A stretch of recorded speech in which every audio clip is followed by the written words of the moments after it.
Welcome back. Up to now, we've been following enlisted troops as they learn the skills that'll turn them into effective soldiers. Now we're giving you a chance to see what a future officer might learn in order to effectively lead those soldiers in battle. Kenya Mills takes us to Sand Hill to see what happens when an officer candidate is introduced to the stress of simulated combat for one day. So let's start off with the situation. We're going to be rescuing 2 American soldiers. Officer candidate Omar Ahmed is a lieutenant in the making. He's 25, has an engineering degree, and is now signed up to be a U.S. Army infantry officer. Around the perimeter of the whole AO, why I decided to be an officer is because my family came to this country in 1977 from a war-torn country called Bangladesh.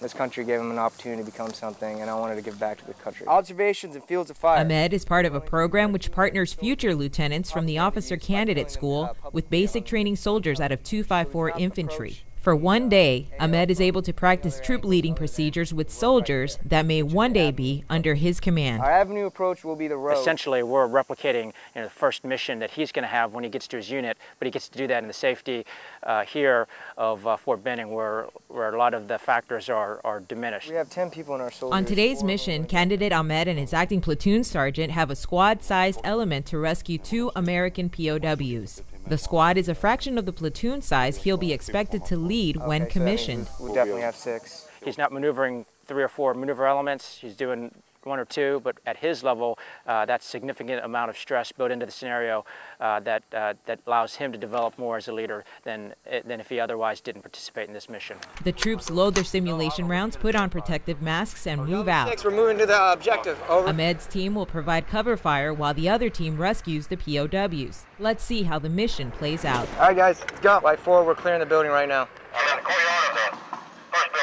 Okay.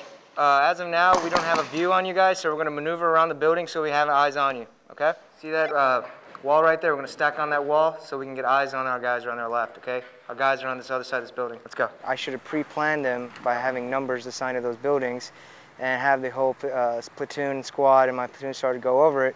So when we talk about it over the radios, it'll be more clear and everyone will have a good understanding where everyone is. We're going to go to the other side of that wall right there, and we're going to watch the other teams on the other side so they can go to the other building, okay? We're going to move across? Yes, go to that wall right there.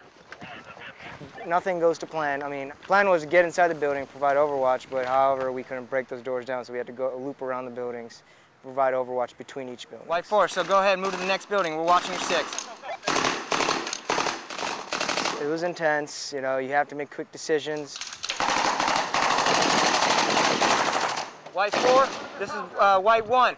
There is 2 enemy on the 2nd story building past the balcony. Over. I can't even explain how that feeling felt. There's 1 inside that building. There's 1 inside that building. Through that 2nd window right there. Kind of need to take a step back. I need to protect myself more. That's another thing. I felt like I was kind of standing out a little bit. White 1, this is Diablo 6. Hit rep over. Diablo 6, this is White 1. We're halfway through the objective. We received contact, we've killed 3 enemies, and we're still looking for the American POWs, over. Roger, I copy, over. Commander's intent, he said, report sit reps every 10 minutes. So that's what I did. I was thinking my company officer needs to know what's going on. You have the 2 POWs already? The 2 POWs will provide aid for right now, over. White 4, this is White 1. I think we should backtrack back to the Humvees, over. Everything's in your command. It's your show. And it's up to you how you decisively manage it. And this is a great experience where you can learn your weakness and you can learn from your strength. All right, guys, we're going to go back to the same positions, the POWs. We got them. All right, so we're going to backtrack all the way back, and we're going to do the same thing, provide the guys on the other side cover as they withdraw to the Humvees. Got it? Working with an officer candidate also helps the basic training soldiers understand their command structure in the operational army. We're going to get inside this building, and we're going to have overwatch around this whole courtyard. Got it? I believe he led us through very well in the stacks to go into the rooms and to go around corners, made sure we had our fire sectors covered, and I believe he did a really good job. They had great communication. And candidate Ahmed returns to his officer training with a better idea of leadership skills he'll need to work on in the future. So I think this is a great experience. I would recommend any OCS candidate that wants to branch infantry to get this experience, because this will I think give that OCS candidate an edge before going to IBULLOC and what to expect. I'm pretty lucky to have soldiers like you down the road when I work with you guys. Thank you, guys.